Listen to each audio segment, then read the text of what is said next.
Hello friends, this is Layla Harris. I want to show you these earrings I created using Stampin' Up! Designer Series paper.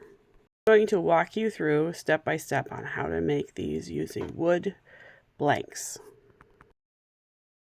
These wood blanks are laser cut and about 1/8 inch thick and very lightweight. I purchased them locally at a craft store last year, but you can also find them online, like at Amazon. I traced the wood template onto a piece of clear plastic so I could use it for a template. This template will allow me to determine where I want to cut my pattern from. On this honeybee and hive paper, which is from the Turtley Awesome paper collection, I noticed that there are repeating patterns every few inches, and I can cut 2 teardrops from this piece. I then cut it out, making sure that I leave the black line around the edge. I want my paper to be bigger than the wood shape. If you want 2 identical earrings, take your cutout and line it up on top of the pattern paper and find the matching pattern. Don't do like I did and trace it with a marker. Instead, use a pencil. Here you will see me slip and draw a line across the top layer. I ended up ruining this piece. So learn from my video and don't do what I did, but do what I recommend. Go ahead and cut it out as well. I am using matte Mod Podge for this project. That way it won't be overly shiny and it will be more like you're seeing the paper itself versus the gloss. First thing you're going to do is apply Mod Podge to the wood blank.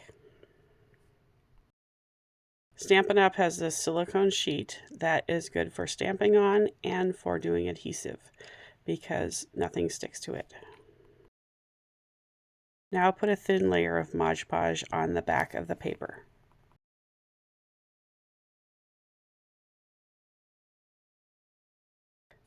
Put the sticky sides together and make sure that a little bit of paper is peeking out all the way around. Don't leave the wood portion exposed. I like to press it firmly down on the table upside down so that the paper is well adhered. Now apply a thin coat of Mod Podge to the front.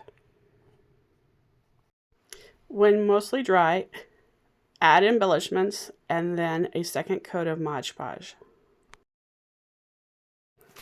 When the Mod Podge is completely dry, trim the excess paper off with your snips. Use sandpaper or a sanding block to smooth the edges of the paper down so they are flush with the wood.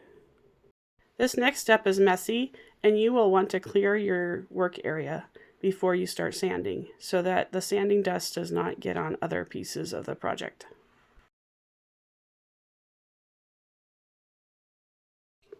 I use my Take Your Pick tool to poke a hole through the paper from the back side, and then I flipped over the piece and fully poked the hole all the way through. I wiggled the tool around in the hole to make sure the hole is open and smooth all the way around. This pair is complete and ready for earring wires. Check the video description for tutorials on how to finish these earrings. I'll also include links to some of my favorite suppliers. Please comment, like, and subscribe. Thank you for watching and have a great day.